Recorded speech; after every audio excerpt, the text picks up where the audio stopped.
Hey everyone, welcome back to my channel. तो कैसे हैं आप सब? उम्मीद करती हूँ आप सब ठीक होंगे और स्वस्थ होंगे। स्वागत है आपका एक और नए व्लॉग में। तो यहाँ पे हम अपना व्लॉग स्टार्ट कर रहे हैं सैटरडे आफ्टरनून से। और यहाँ पे जैसे ही हम स्कूल से बाहर निकले तो हो गई थी बारिश स्टार्ट। वो तो इस दिन हम लोग लेके गए थे कार, तो इसलिए बच गए, नहीं तो पूरे गीले होके आ जाते। और आप देख सकते हैं कि कितनी तेज बारिश स्टार्ट हो चुकी थी, या तो फिर स्कूल में ही रुकना पड़ता और लेट हो जाता। और बारिश होते ही मौसम एकदम से चेंज हो जाता है, पूरे तरफ ग्रीनरी दिखाई देने लगती है, क्योंकि बाहर जैसे ही बालकनी में आते तो पेड़ ही पेड़ दिखाई देते हैं, इस वजह से ग्रीन ग्रीन हो जाता है पूरा। और एक दूसरा बारिश होते ही बालकनी में हो जाता है गंदा, क्योंकि पौधों की मिट्टी निकल निकल के छींटे पड़ने से बाहर आ जाती है, उस वजह से पूरी बालकनी हमारी गीली हो जाती है। तो यहाँ पे हर्ष सो रहा था, इसका स्कूल नहीं था आज क्योंकि इसकी पीटीएम थी, तो पीटीएम से होके आने के बाद ये लोग चले गए थे सदर बाजार गुड़गांव में, क्योंकि इन्हें लेके आनी थी। मेरे फेस पे ना 2 मस्से हो गए हैं, तो वो किसी से जा नहीं रहे, तो उनकी दवाई वहाँ पे ही मिल रही थी। इधर काफ़ी मेडिकल स्टोर पे हमने देखा तो वो नहीं मिली, तो फिर हस्बैंड वहीं से जाके लेके आए उस पे लगाने के लिए। तो हर्ष भी अपने चाचू के साथ गया था और वहाँ से ये लोग जलेबी लेके आए। और ये जलेबी सदर में एक प्रसिद्ध सरदार जी की शॉप है जलेबी की, तो ये वहीं से लेके आए। और उसकी जलेबी तो लाजवाब होती है, बिल्कुल ठंडी होने के बाद भी अच्छी लगती है। तो बच्चे वही खा रहे थे। इसके बाद हो गया था शाम, और यहाँ पे हम बना रहे डिनर में पुलाव। तो उसके लिए मैंने प्याज टमाटर कट कर लिए थे। ज़्यादा हैवी डिनर हम बनाते नहीं है, ना ही खाते हैं, इसलिए हम हल्का फुल्का ही खाते हैं। चावल हो गया, दलिया हो गया, खिचड़ी, यही सब खाते हैं। कभी कभी दाल रोटी बना लिया या दाल चावल ऐसे करके खा लेते हैं। और दूसरा रीज़न ये भी होता है कि गर्मी में पता नहीं क्यों रोटी बनाने का मन नहीं करता। बाकी मुझसे जो स्पेशल कुकिंग होती है ना, जब कोई मेहमान आते हैं उनके लिए स्पेशल कुकिंग करना पड़ता है, वो मुझे बड़ा अच्छा लगता है करने में, मेरा बहुत मन करता है। बट रोटी बनाने के उससे पता नहीं मुझे क्या हो जाता है कि मेरा मन नहीं करता रोटी बनाने का, शाम की तो बिल्कुल भी नहीं। तो यहाँ पे चावल भी हमने सीधे डायरेक्ट कुकर में बॉईल कर लिए थे। और अगर इसमें कुकर में ही बनाओ पुलाव तो इतने अच्छे नहीं लगते हैं, और इसलिए मैंने पहले चावल बॉईल कर लिए थे, बाद में मैं इनको छोंक दूंगी। तो यहाँ पे मेरा कुकर है ना, ये सीटी नहीं मारता है, इसकी सीटी खराब हो रखी है, तो मुझे आइडिया से ही 2 से 3 मिनट में ही बंद करने पड़े थे ये। और बाकी के जो थे वो भाप में ही पक गए थे। तो देखिए बिल्कुल खिले खिले से पके हुए हैं यहाँ पे, क्योंकि पानी भी मैंने बिल्कुल अंदाजे से ही डाला था ऐसे। उसके बाद प्याज टमाटर कट करके हमने छोंक लिया, लगा दिया इसमें। और आलू भी ले लिए थे साथ में, बाकी और सब्जियां कुछ नहीं थी मेरे पास, सब खत्म हो रखी है। तो अभी जैसे ही संडे को मंडी लगेगी तो मैं फिर सब्जियां भी ले आऊँगी। तो यहाँ पे जो आलू थे वो हमारे पक चुके हैं, मैंने थोड़ा पानी डाल दिया था जिससे कि जल्दी पक जाए। उसके बाद हम अपने इसमें चावल ऐड कर देंगे। और उधर बच्चे देख रहे हैं रामायण, बाकी के जितने भी एपिसोड थे इन्होंने सब देख डाले। अब जो ब्रॉडकास्ट होता है डेली की डेली उसी को देखते हैं। पीछे के तो जितने भी आ चुके थे, पहले रिलीज हो चुके थे, वो हमने सारे देख दिए। तो अभी सीन चल रहा है रामायण में, और राम जी आ गए अयोध्या वापस, तो वो वाला सीन चल रहा है। तो उसी को देख रही है, और उधर से हाहाकार भी मच रही है कि भैया भूख लगाई, जल्दी खाना ले आओ। बच्चों को भी लग रही थी, हस्बैंड को भी लग रही थी, और इवन आज तो मुझे भी लग रही थी भूख, क्योंकि आज हमारे वहाँ स्कूल में बर्थडे था मैम का, एक का पहले था, तो उन्होंने पार्टी आज दी थी, तो वहीं खाया था। बस सुबह भी इतना कुछ खास खा के नहीं गए थे, और फिर भूख तो लगनी थी, रात में भी चावल वगैरह ही खाए थे। तो सबसे पहले सुबह उठते ही ये आ गया संडे मॉर्निंग। तो यहाँ पे 7 बजे हम लोग उठे थे सारे ही। तो उठते ही मैंने सबसे पहले पोहे बनाने की तैयारी कर दी थी, क्योंकि भूख लगी हुई थी यहाँ पे। और बच्चों को मैंने बोला कि पोहे खा के चले जाओ, तो उन्होंने नहीं सुना, बोले कि हम आके खा लेंगे। तो वो दोनों ही अपना खेलने भाग गए बिना कुछ खाए पिए। मैंने सोचा कि पोहे दे दूंगी, साथ में कॉफ़ी बना दूंगी उनकी, बट नहीं, उनको किसकी सुननी है। तो दोनों अपने जा चुके हैं, मम्मी नीचे गई हुई है चिड़ियों को दाना डालने के लिए। तो यहाँ पे तब तक मैं पोहे बना के रेडी कर लेती हूँ। तो यहाँ पे आलू मैंने कट कर लिया था, प्याज भी काट के रख लिया, साथ में हम मूंगफली को भी फ्राई कर लेंगे। उससे पहले जो पोहे थे उनको भिगो के रख देंगे ताकि वो सॉफ्ट हो जाएं पहले। तो यह मूंगफली दाना पक चुका है, अब आलू को भी मैं फ्राई कर लेती हूँ हल्का सा, ताकि ये जल्दी से गल जाएं। और यहाँ पे पोहे हमारे बन के हो चुके थे रेडी। तो अभी खाने वाले सिर्फ मैं और हस्बैंड हूँ, बाकी लोग आए नहीं है, तो हम खा लेते पहले, नहीं तो ये ठंडे हो जाएंगे। और साथ में चाय मैंने बना ली थी, तो मम्मी आएगी तब मैं उनको डाल के दे दूंगी। बच्चे तो अभी आने वाले नहीं है, 10 से पहले आएंगे नहीं वो लोग, उतना कितना भी कह लो उनको। हर्ष तो फिर भी पहले आ जाता है, अगुल नहीं आता है। और हस्बैंड उधर पढ़ाई कर रहे हैं, तो मैं अपना इधर अकेले बैठ के खा रही हूँ। और यहाँ पे मैं बिना टाइम वेस्ट किए जल्दी जल्दी पोहे खा के फिर काम में लग जाऊंगी। और कभी कभी ये होता है ना कि आपका मन करता है कि काम ना करो, बस लेजी सा महसूस करते हो, हाथ पैर टूटे टूटे से लगते हैं। बट आज मेरे अंदर इतनी एनर्जी आई हुई थी कि मैं फटाफट काम करना चाह रही थी कि बस खा लेती हूँ, फिर ये काम भी कर लूंगी, वो काम भी कर लूंगी। तो मतलब कि अंदर से इतना हो रहा था काम करने का। और यहाँ पे एक मक्खी मुझे परेशान करने लग रही है, क्योंकि दरवाजा मैंने ओपन किया हुआ है बालकनी का ठंडी हवा के लिए, तो साथ साथ ये मक्खियाँ भी आ जाती हैं। इनको कितना भी भगा लो, क्योंकि अंदर ठंडक होती है तो उसके अंदर आ ही जाती है। बट मुझे जब ये मक्खियाँ घर के अंदर घूमती है तो बड़ी इरिटेशन सी देती हैं, मुझे बिल्कुल अच्छी नहीं लगती। तो मैं हाथों हाथ इनको भगाती भी रहती हूँ। और इधर फिर मैंने पोहे सब खा लिए थे, उसके बाद मैं यहाँ सब्जी भी बना के रख दूंगी, क्योंकि फिर मैं काम में लग जाऊंगी तो फिर मन नहीं करेगा। तो यहाँ सब चीज़ें मैं रेडी करके रख दे रही हूँ। तो हम बना रहे आलू की सब्जी, उसके लिए मैंने प्याज टमाटर कट करके रख लिए थे। और आलू की सब्जी खाए हुए भी बहुत दिन हो गए थे। और यहाँ पे मम्मी घूमने गई तो ये 2 करौंदे लेके आई थी, बोले कि इनको भी डाल ले। तो इनको वैसे भी रख के करेंगे क्या, तो मैंने इनको भी आलू की सब्जी में कट कर लिया, इनको भी डाल लेंगे। अब तो लगे हुए नहीं है, नया फूल आया है उस पे लगेंगे करौंदे। और अब तो मोस्टली को पता भी लग गया कि वहाँ पे करौंदे हैं, तो इतने मिलते भी नहीं है। जब मम्मी तोड़ने जाती है तो रास्ते पे ही है तो लोग तोड़ भी लेते हैं। तो यहाँ पे मसाला जैसे ही पक गया तो मैं उसमें डाल दूंगी सारे बेसिक मसाले। और उसके बाद डाल देंगे हम आलू। आलू मैंने पहले ही कट करके पानी में भिगो के रख देते, ताकि जिनका जो स्टार्च है वो निकल जाए अच्छे से। और पानी डाल के कुकर को बंद कर देंगे और 1 से 2 सीटियां लगा के पका लेंगे इसको। साथ ही मैं आटा लगा के भी यहाँ रख दे रही हूँ। तो यहाँ पे जो मेरा काम था किचन का, मैं अपना सब डन कर दे रही हूँ, क्योंकि बाद में फिर दूसरे काम करने लग जाऊँ तो किचन का काम करने का मन नहीं करता है। लगता है कि पहले उधर के काम फिनिश कर लो, जैसे झाड़ू पोछा हो गया, कपड़े वगैरह हो गए, तो फिर मन नहीं करता किचन में आने का। इसलिए मैं जितने भी काम थे, सब्जी बनाना, आटा लगाना, सब लगा के रख दूंगी। हालांकि अभी 9:30 का ही टाइम हुआ है, हम खाएंगे नहीं, लेकिन मैंने ये सब काम करके रख दिया था। तो क्योंकि आटा लगाने के बाद तो मम्मी भी बना के रख देंगी रोटियां।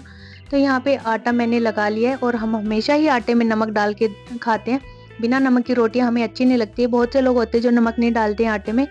और यहाँ पे ये मैं आटा परात में ही रख दूंगी, क्योंकि हमने हमेशा परात में ही रोटियां बेली है।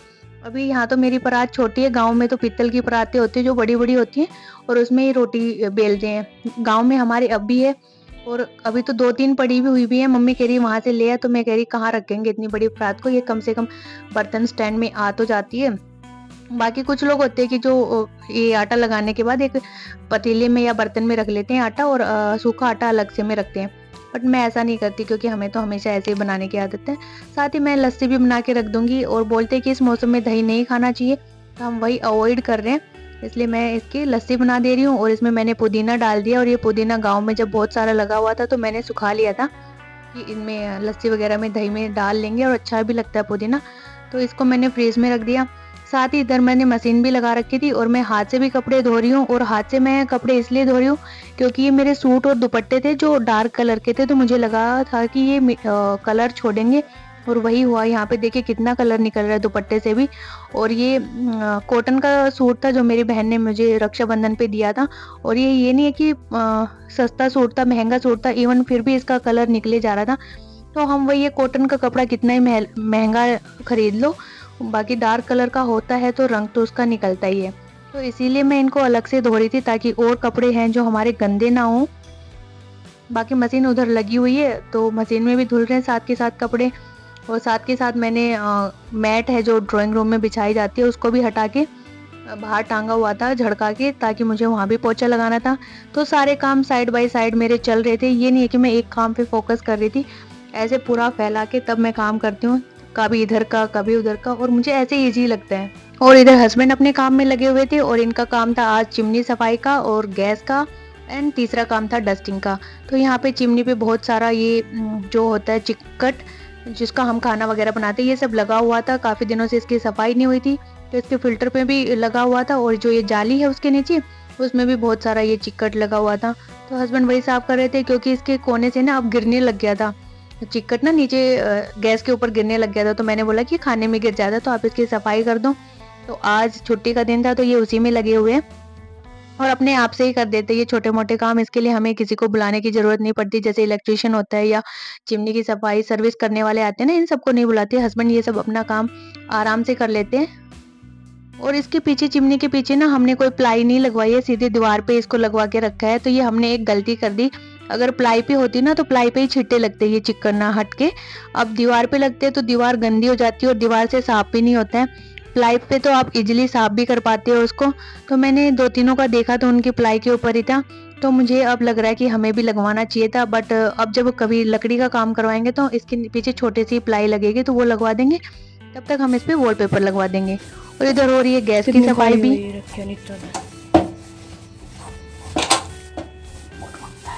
की घुस जाए चल मैं अरे मना हो गया इसमें। गैस में भी आओ तो इधर नीचे छेद का है फिर इसका, इस इतने छेद में से सारी गैस आती है। प्रेशर से होती है तो इसके अंदर कुछ घुस जाता है तो ये फिर करती है मकड़ी जाड़ो खोल ले गैस में पाइप में पूरा से, फिर वो गैस रुक जाए। अरे ये बाहर तो नहीं जा रही है इसमें। अपने इला बात ना गैस मकड़ी जाड़ो फिर बंटी पप्पन साफ कर खोल कर ये पाइप हम कुछ नहीं है, बस हम ये ले लिए ये क्या ये करिए इनकी ये नहीं लिए। तो ये तो अपने पास जो और गैस रखी हैं उनका निकाल लेंगे।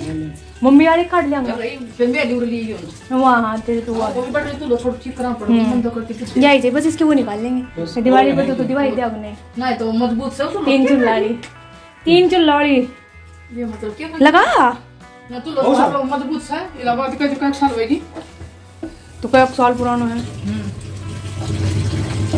ये वैसे मजबूत बात ना आवे बात किया बिगिन कर और वहां से बात कर ले कांटेक्ट से डायरेक्ट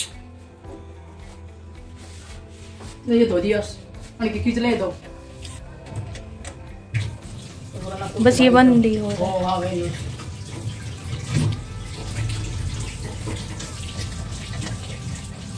ये तो ठीक ही किया था उस दिन, ये फिर गंदा हो गया खराब हो गया क्या?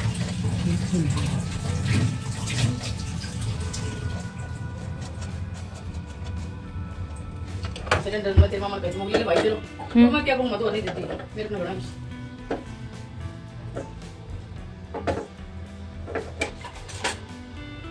वो ये काट लिया मम्मी वाली का।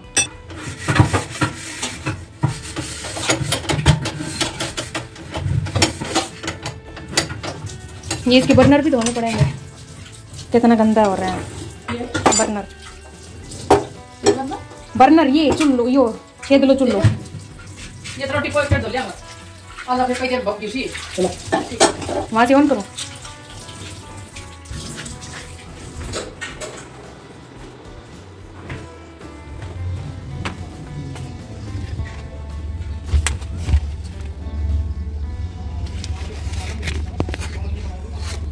चल गई लगाए हाय सर टाइम निकाल के पैसे निकाल के हमें दिला दे। अब कर बबक बबक तू करना करना क्यों रख रहा है ये साफ होगी कल बबक हाथ चेक लो दादम। अरे क्यों लगा रहे हो, इससे क्या हो गया साफ होंगे भी। ये रोटी पक ये तो पहले डाल दिया हमने। नहीं अरे वो पड़ो को चिमनी को यो तो मैं कर दूं साफ। तो गैस की भी सफाई हस्बैंड ने कर दी है, क्योंकि हमारी जो बड़ी वाला बर्नर था उसमें से आवाज आ रही थी fuck fuck fuck fuck fuck ऐसे कोई आवाज आती है ना, उसकी आवाज आ रही थी तो उसमें कुछ घुसा हुआ था, तो हस्बैंड ने वो भी साफ कर दिया। और इधर मम्मी बना रही है रोटियां, क्योंकि सब्जी मैंने बना के रखी थी, आटा भी लगाया हुआ था और लस्सी भी बना के रख दी थी, बस उन्हें रोटियां सेकनी थी। और कपड़े हमारे सारे धुल चुके थे, सफाई भी हो चुकी है और हमने इधर उधर फैला के भी डाल दिए थे। और मौसम था वो लुका छिपी का खेल खेल रहा था, कभी धूप आ रही थी कभी बारिश हो रही थी, तो इसी भाग दौड़ में लगे हुए थे, चूहे वाली भाग दौड़ थी, कभी अंदर डालो कभी बाहर डालो। और मैं नहाना बचा हुआ था तो मैं भी नहा के आ चुकी थी, तो सबने खाना खा लिया, मैं और मम्मी यहाँ पे बचे हुए थे, तो हम भी अब खाना खा रहे हैं। और आज हमारा काम जल्दी हो गया था, 12 बजे के आसपास हो गया था, अदरवाइज तो हमें 3-4 बज जाते काम करते करते। आज मैंने सुबह से ही अपना माइंड सेट करके रखा हुआ था कि कुछ भी हो जाए मुझे 12 बजे से पहले काम करके रखना है, और वही हुआ कि मैंने कर भी लिया। तो यहाँ पे हम लोग खाना खा रहे हैं, बिल्कुल सिंपल सा लंच है, लस्सी है, सब्जी है, प्याज ले लिया, अचार ले लिया नींबू का, और नींबू का अचार भी घर का ही डाला हुआ है, मेरी ननद ने डाल के दिया था और वो हर साल डालते हैं और उनके हाथ का कभी खराब भी नहीं होता, 2-3 साल तक चलता रहता है ये नींबू का अचार। और नींबू भी हमारे घर के ही थी, और यहाँ पे भूख भी बहुत जोर से लगी हुई थी, तो सब खाने में लगे हुए मैं और मम्मी। और लस्सी के साथ तो खाना मस्त है, बिना लस्सी के तो अच्छा नहीं लगता खाना खाना। उसके बाद हम थोड़ी देर सो गए थे और हस्बैंड को जाना था आज रेवाड़ी, तो यहाँ पे मैं हस्बैंड को फिर मानेसर छोड़ के आई। उसके बाद हमने प्लान बनाया कि हम लोग जाएंगे विशाल, तो मैंने अपनी फ्रेंड को कॉल किया कि कब चलेगी, तो बोली कि अभी आ जा, तो उसके तुरंत बाद फिर हम लोग चल दिए थे विशाल के लिए। और हम दोनों गए थे और हमारे बच्चे गए थे दोनों के। तो यहाँ मुझे लंच बॉक्स लेना था। लंच बॉक्स मुझे प्रॉपर नहीं लेना था, खाली ये जो छोटे बॉक्सेस थे इसमें से ही लेना था, क्योंकि जो ढक्कन था उसका एक साइड का फ्लिप था ना वो टूट चुका था। क्योंकि अब बच्चे जूट का बैग लेके जाते हैं तो उसके अंदर ही ये ऐसे सेपरेट डब्बे रखने पड़ते हैं। तो फिर मैंने अलग से एक परचेज कर लिया था उसका। और जूट का बैग भी ख़राब हो चुका था हर्ष का, तो मैंने उसका बैग लिया वहाँ से। और यहाँ पे काफ़ी चीज़ें अफोर्डेबल रेंज में थी, सही प्राइस थे इनके, ज़्यादा महंगे नहीं थे विशाल में। और कप की वैरायटी भी बहुत अच्छी अच्छी आ रखी थी अब तो। और ये कांच का बाउल था, ये आई थिंक 100 रुपीज़ का था और इसके भी प्राइस मतलब कि सही थे। वैसे ग्लास बाउल ना महंगे आते हैं, बट इसका प्राइस मुझे सही लगा। और जो ये छोटे छोटे ग्लास के डब्बे हैं ये गेट 1 बाय 1 गेट 1 था और ये 60 के 2 थे। ये भी काफ़ी अच्छे थे, अफोर्डेबल रेंज में थे। और ये जो बाउल है ये था 80 रुपीज़ का, ये भी सही था, कोई आए तो उसको स्नैक्स वगैरह देने के लिए। तो यहाँ पे हम अपना सामान खरीद रहे थे और बच्चे अपनी मस्ती में मगन थे। उनको तो बस यहाँ पे आने का मौका चाहिए, इसीलिए मेरे पीछे पड़े हुए थे 2 दिन से, क्योंकि मैंने उनको बोला हुआ था कि जैसे ही छुट्टी का दिन होगा तो हम विशाल चलेंगे। तो बस उसी के लिए लगे हुए थे कि कब चलोगे कब चलोगे, क्योंकि उन्हें यहाँ आके भाग दौड़ करनी होती है, लुका छिपी का खेल, इधर से उधर भागना, बस इसी सब में लगे हुए थे ये। तो यहाँ से हमने बस 5-6 चीज़ें खरीदी, ज़्यादा नहीं खरीदी। जिस मेन पर्पज़ के लिए आए थे हम वो हमने यहाँ से ले लिया था, क्योंकि मुझे लंच बॉक्स ही लेना था इसका। काफ़ी दिन से मैं परेशान हो रही थी, क्योंकि उसमें से एक साइड का टूटा हुआ था ना, तो वहाँ से खाना निकल जा रहा था। और प्लास्टिक के में गर्म खाना हम दे नहीं सकते थे। प्लास्टिक के तो मेरे पास कई थे, बट मुझे देना नहीं था प्लास्टिक के में, तो मैंने स्टील का ही लिया। विशाल के बाद हम सीधे आ गए थे रिलायंस और यहाँ से हमने ग्रोसरी लेनी थी। यहाँ हमें बहुत सारा टाइम लग गया, 1.5 से 2 घंटे लग गए दोनों को ही ग्रोसरी लेते लेते, क्योंकि घर से सोच के मैं आई नहीं थी। तो यहाँ पे मैंने पहले सोचा क्या क्या मुझे लेना है। ग्रोसरी में भी लेना था, साबुन सर्फ भी ख़त्म हो रखा था और मैं हर चीज़ एडवांस में रखती हूँ, इसलिए मैं उसी हिसाब से लेने भी लग रही थी यहाँ पे। तो सर्फ मैंने ले लिया था यहाँ पे। उसके बाद फिर उसके बेटे को जाना था ट्यूशन पे, 4:30 बज चुके थे, तो वो बोले कि ट्यूशन पे जाना है, इसको लेट हो जाएगा। तो फिर हम मैकडी में जाने वाले थे आइसक्रीम खाने के लिए, क्योंकि वहाँ पे आइसक्रीम भी मिलती है, बर्गर वगैरह भी। तो वो प्लान हमारा कैंसिल हो गया था, क्योंकि उसको जाना था ट्यूशन पे। और ये रिलायंस के बाहर में शॉप वगैरह लगी होती है ना, तो अब बहुत सारी शॉप लगी हुई थी, तो वहाँ पे ये चिप्स वगैरह लग रहे थे और ये टेस्ट भी करवा रहे थे कि आप टेस्ट करके ले सकते हो, आपको जो अच्छा लगे वो यहाँ पे ले लो। बट हमने यहाँ से कुछ नहीं लिया और हम तुरंत वहाँ से रवाना हो गए। तो यहाँ पे ये इस बैग लेके आइए, ये 2500 और 1500 की ऊपर से शॉपिंग के ऊपर था। 2300 रुपये का बैग था जो मिल रहा था 700 रुपये में, और एक हेयर ड्रायर भी मिल रहा था आपको जो था 1100 का, और वो 500 में मिल रहा था। तो इसने ये बैग खरीद लिया। और उसके बाद लिफ्ट भी हमारे साथ खेल रही थी, तो ये ऊपर का बटन दबा रखा था किसी ने, तो ये पहले सबसे ऊपर टॉप फ्लोर पे गई, उसके बाद फिर ये बेसमेंट में आई, क्योंकि हमें तो क्या के लिए में जाना था नीचे। ये तो खाली बोतल पी के पटकी हुई है, तो लिफ्ट में घूमते रहे। तो वहाँ से आने के बाद मैंने सारा सामान रख दिया, इसको मैं अभी छेड़ूंगी नहीं, इसको मैं बाद में ही खोलूंगी, क्योंकि आने के बाद फिर मुझे वीडियो एडिट भी करनी थी, डालनी थी वीडियो। साथ में आके हमने चाय पी, मैंने मम्मी को बोल दिया कि मम्मी यार चाय बना दो, क्योंकि इतना आराम तो हो नहीं पाया, बस मैं थोड़ी सोई भी 15-20 मिनट ही थी और सुबह से काम में लग रहे थे। तो वहाँ फिर हमने चाय पी, तब तक हस्बैंड भी आ चुके थे और ये गए थे धारूहेड़ा नहीं रेवाड़ी गए थे गाड़ी लेने के लिए, क्योंकि इससे पहले हमारे ट्रांसपोर्ट का काम था। तो हमारे 6-7 टैक्सियाँ हैं अभी जो हमें सेल करनी है, तो उनको पर्सनल में चेंज करवा रहे, नंबर पर्सनल करवा रहे, तो ये वही लेने गए थे। और ये जो टैक्सी है ये पर्सनल नंबर में हो चुकी है, तो इसको लेने के लिए गए थे कि यहाँ पे ही सेल करेंगे इसको। तो लेके आ चुके हैं और ये इन्होंने यहाँ खड़ी कर दी, तो हमारी एक न्यू कार भी आ चुकी है। तो अब हस्बैंड ये वाली गाड़ी लेके जाएंगे स्कूल में और हम कभी कभी ये लेके चले जाएंगे, क्योंकि जब स्कूल में जाते हैं तो बारिश का मौसम तो है ही, तो कभी कभी बारिश आ जाती है तो दिक्कत हो जाती है। ये हमें छोड़ के आते हैं। तो बस यही था हमारा आज का व्लॉग, होप आपको पसंद आएगा। Bye bye.